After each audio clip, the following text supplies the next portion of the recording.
Hi all welcome to Shaz world. അപ്പോൾ നമ്മളിന്ന് വന്നിട്ടുള്ളത് ഒരു ഡെലിവറിയുടെ ഹോസ്പിറ്റൽ ബാഗ് പാക്കിങ്ങിൻ്റെ അതുപോലെ തന്നെ ഡെലിവറിയുടെ കുറച്ച് വിശേഷങ്ങളൊക്കെ ആയിട്ടാണ്. അപ്പോൾ നമുക്കത് എന്തൊക്കെയാണ് ഇങ്ങനെയൊക്കെയാണെന്നൊക്കെ അറിയാനായിട്ട് നേരെ നമ്മുടെ വീഡിയോയിലേക്ക് പോവാം.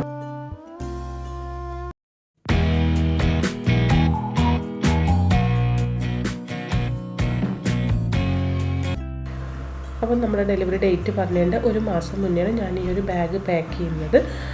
പിന്നെ നമ്മൾ നാട്ടിലത്തെ പോലെ ഒരുപാട് സാധനമൊന്നും ഇവിടെ ആവശ്യമായിട്ടില്ല.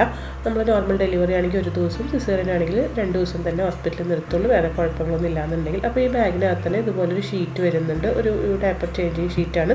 അത് ഞാൻ അതിനകത്ത് തന്നെ വെച്ചിട്ടുണ്ട്. പിന്നെ അതേ നമ്മുടെ ബേബീനെ റാപ്പ് ചെയ്യാനായിട്ടുള്ള ഒരു ബ്ലാങ്കറ്റ് ഉണ്ട്, അതും കൂടെ ഞാൻ അതിനകത്ത് വെക്കുകയാണ്. ഞാൻ എൻ്റെ ഒരുവിധം ബേബിക്കുള്ള എല്ലാ സാധനങ്ങളും ബേബി ഷോപ്പിൽ നിന്നാണ് വാങ്ങിച്ചിട്ടുള്ളത്. അവിടെ കിട്ടാത്ത കുറച്ച് സാധനങ്ങൾ മാത്രമാണ് ഞാൻ പുറത്തുള്ള വേറെ ഷോപ്പിൽ നിന്ന് വാങ്ങിച്ചിട്ടുള്ളത്. പിന്നെ അത് ബേബിനെ റിസീവ് ചെയ്യുന്ന സമയത്ത് ഒന്ന് പൊതിഞ്ഞു കൊടുക്കാനുള്ള 2 ഇതുപോലത്തെ റാപ്പറാണ്, അതും ഞാൻ 2 എടുത്തിട്ടുണ്ട്. അതും ഇതിനകത്ത് വെക്കുന്നുണ്ട്. അപ്പോൾ ഒരെണ്ണം ആവശ്യമായിട്ട് ഉണ്ടാവുള്ളൂ, എന്നാലും ഞാൻ 2 വെച്ചിട്ടുണ്ട്. പിന്നെ ഇനി അടുത്ത് നമ്മൾ വെക്കാൻ പോകുന്നത് വൈപ്സാണ്. അപ്പോൾ ഞാനിവിടെ വാട്ടർ വൈപ്സാണ് എടുത്തിട്ടുള്ളത്. ഇനി നമുക്ക് ബേബിനെ ഒന്ന് കുളിയൊക്കെ കഴിഞ്ഞ് തുടച്ചു കൊടുക്കുമല്ലോ. അപ്പോൾ ടർക്കിക്ക് പകരമായിട്ട് ഞാൻ ഇതുപോലെ സോഫ്റ്റ് ആയിട്ടുള്ള ഇതിങ്ങനെ നമുക്ക് ബേബി ഷോപ്പിലൊക്കെ വാങ്ങിക്കാനായിട്ട് കിട്ടും. അപ്പോൾ ഇതാണ് വെച്ചിട്ടുള്ളത്. നമുക്കതൊന്നും ആവശ്യം വരില്ല, കാരണം കാലത്ത് 2-3 ദിവസമൊക്കെ തുടച്ചു കൊടുക്കുന്നുണ്ടാവുള്ളൂ, എന്നാലും ഞാൻ അതും കൂടെ ഇതിനകത്ത് വെച്ചിട്ടുണ്ട്. ഇത് നമുക്ക് ബേബിക്ക് ഡ്രസ്സാണ്. അപ്പോൾ ഞാൻ ഇതുപോലെ 2 പേര് ഡ്രസ്സാണ് എടുത്തിട്ടുള്ളത്. ഇത് ഒരെണ്ണം ന്യൂ ബോൺ, എന്നാൽ ഇതുപോലെ ഫുള്ളായിട്ടുള്ള ഡ്രസ്സാണ്. ഡെലിവറി കഴിഞ്ഞ സമയത്തൊക്കെ നമുക്കിവിടെ ബേബിക്ക് നമ്മൾ ഇട്ട് കൊടുക്കാം. ഇത് അതിന് പോലത്തെ ഒരു ക്യാപ്പും ഉണ്ട്. ഇനി ഇതേ ഒരു പെയറും ഇതുപോലെയുള്ള ഡ്രസ്സ് എടുത്തിട്ട് ഇത് സിബുള്ളതാണ്. ഇത് 0 to 3 months അതിനേക്കാളും കുറച്ചും കൂടെ വലുതാണ്. അപ്പോൾ അതും ഞാനകത്ത് വെച്ച് കൊടുക്കുന്നുണ്ട്. അതുപോലെ തന്നെ അതിന് മാച്ചിട്ടുള്ള ഒരു ക്യാപ്പും കൂടെ വെച്ചിട്ടുണ്ട്. ഇനി നമുക്ക് ആവശ്യമായിട്ടുള്ളത് ഡയപ്പറാണ്. അപ്പോൾ ഒരു ന്യൂ ബോൺ ഡയപ്പറും കൂടെ പാമ്പേഴ്സും കൂടെ ഇതിനകത്ത് വെക്കുന്നുണ്ട്.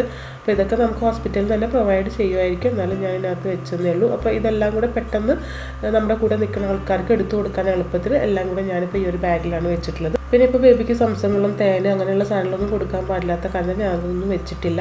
ഇനിയിപ്പോൾ ഇത് എനിക്കുള്ള ബാഗാണ്. ഞാൻ ഈ ട്രോളി ബാഗിൽ 2 നൈറ്റി വെച്ചിട്ടുണ്ട്. അതുപോലെ തന്നെ നമ്മുടെ ഷോളും പിന്നെ നമുക്ക് പാൻറ്റീസ്, അണ്ടർ ഗാർമെൻറ്റ്സ് അങ്ങനത്തെ ഐറ്റംസൊക്കെ കൂടെ ഈ കവറിലിട്ട് വെച്ചിട്ടുണ്ട്.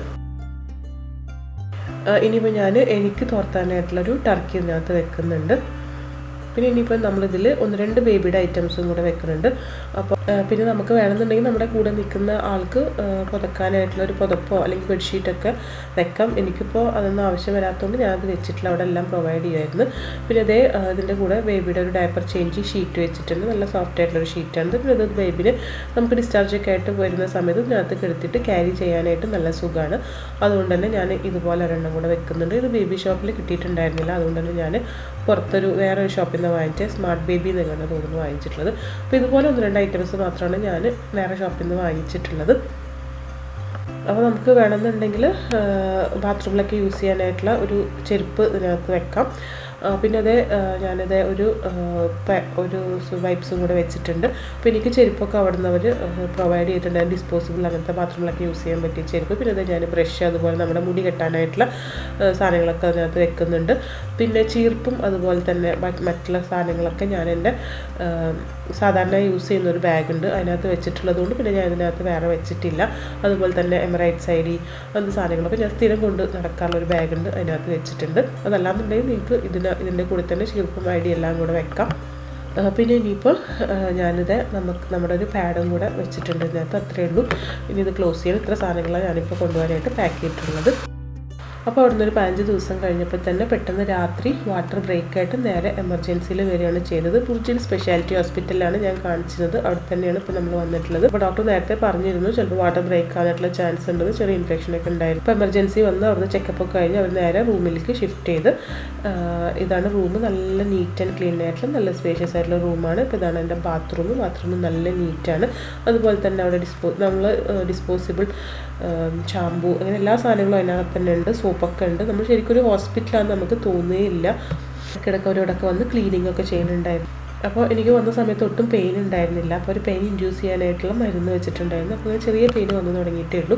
അപ്പോൾ കുറച്ച് സമയം നടക്കാനൊക്കെ ആയിട്ട് പറഞ്ഞിട്ടുണ്ടായിരുന്നു. അപ്പോൾ റൂമിലും പുറത്തൊക്കെ കുറച്ച് സമയം ഞാൻ എൻ്റെ ഹസ്ബൻഡും എൻ്റെ ചെറിയ അനിയനും കൂടെയാണ് വന്നിട്ടുള്ളത്. പെയിൻ വന്നപ്പോൾ പെട്ടെന്ന് തന്നെ ഞങ്ങൾ പോയി അവിടുന്ന് കുറച്ച് കഴിഞ്ഞപ്പോൾ ഞങ്ങൾക്ക് ഫുഡിൻ്റെ മെനു കൊടുത്തു തന്നിട്ടുണ്ടായിരുന്നു. അവിടെ പല ടൈപ്പ് ഫുഡും ഉണ്ട്, ഇന്ത്യനും അറബിക്കും എല്ലാം ഉണ്ട്. ഞാനപ്പോൾ തന്നെ അറബിക് ഫുഡാണ് ചൂസ് ചെയ്തിട്ടുണ്ടായിരുന്നത്. എന്താ വെച്ചാൽ ഇത്തിരി സ്പൈസസ് ഒക്കെ കുറവാകുമല്ലോ എന്ന് വിചാരിച്ചിട്ടാണ്. അപ്പം ഇടയ്ക്കിടയ്ക്ക് ഓരോരോ ചായയും അതുപോലെ പല ഫുഡും നമുക്കിന്ന് പ്രൊവൈഡ് ചെയ്യുന്നുണ്ടായിരുന്നു. ഞാൻ എല്ലാം ഒന്നും വീഡിയോ എടുത്തിട്ടില്ല. അത് ഒരു ടൈമിൽ കൊടുക്കുന്ന ഫുഡ് മാത്രമേ ഞാൻ എടുത്തിട്ടുള്ളൂ. കാരണം അങ്ങനെ എടുക്കാൻ പറ്റിയൊരു ടൈം ആയിരുന്നില്ല. അപ്പോൾ പിന്നെ അന്നത്തെ ദിവസം രാത്രി ആയപ്പോഴാണ് എനിക്ക് ഭയങ്കരമായിട്ട് പെയിന് വന്നത്. രാത്രി ഒരു 2 മണിയൊക്കെ അപ്പോൾ പെയിന് കൂടിയിട്ട് അങ്ങനെ ലാബ് റൂമിലേക്ക് പോയി. ഒരു 5-5:30 ആയപ്പോൾ ഡെലിവറി കഴിഞ്ഞ് ഒരു 8 മണി ആയപ്പോഴേക്കും ഞാൻ എന്നെ ബേബിനെയും കൂടെ റൂമിലേക്ക് ഷിഫ്റ്റ് ചെയ്ത്. അപ്പോൾ അതിനുശേഷം കുട്ടികൾ ക്ലാസ്സിനൊക്കെ പോയിരിക്കുകയാണ്.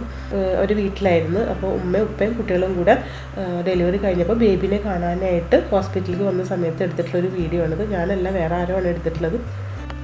അപ്പോൾ കുറച്ച് കോംപ്ലിക്കേഷൻസ് ഒക്കെ ഉണ്ടെങ്കിലും നോർമൽ ഡെലിവറി തന്നെയായിരുന്നു. നല്ല ഫ്രണ്ട്ലി ആയിട്ടുള്ള സ്റ്റാഫും അതുപോലെ തന്നെ ഡോക്ടേഴ്സൊക്കെയാണ്. അതുപോലെ ഹോസ്പിറ്റലും നല്ല ഹോസ്പിറ്റലാണ്, നല്ല ഫെസിലിറ്റീസൊക്കെ ഉള്ള ഹോസ്പിറ്റലാണ്. അപ്പോൾ ഡെലിവറി കഴിഞ്ഞ് ബേബി ബോയ് ആണ്, കുഴപ്പമൊന്നുമില്ല. ഡോക്ടർ വന്ന് നോക്കിയിട്ടുണ്ടായിരുന്നു. അപ്പോൾ രാത്രി ഒരു 8:30 ആകുമ്പോൾ ഡിസ്ചാർജ് ചെയ്യാമെന്ന് പറഞ്ഞിട്ടുണ്ട്. അപ്പോൾ രാത്രിക്ക് നമുക്ക് കൊണ്ടുവന്ന ഡിന്നറാണിത്. ഇതൊരു മന്തി റൈസും പിന്നെ ഒരു വെജിറ്റബിളിൻ്റെ എന്തോ ഒരു ഡിഷ് ഉണ്ട്. പിന്നെ അതുപോലെ തന്നെ ഒരു ഫില്ലറ്റ്, എനിക്ക് തോന്നുന്നു അമൂറ് പോലത്തെ എന്തോ ഒരു ഫിഷാണിത്. പിന്നെ ഒരു ഗ്രീൻ സൂപ്പ്, പിന്നെ ഒരു വെജിറ്റബിൾ സാലഡ്, പിന്നെ ഒരു സ്വീറ്റും കൂടെ ഉണ്ടായിരുന്നു.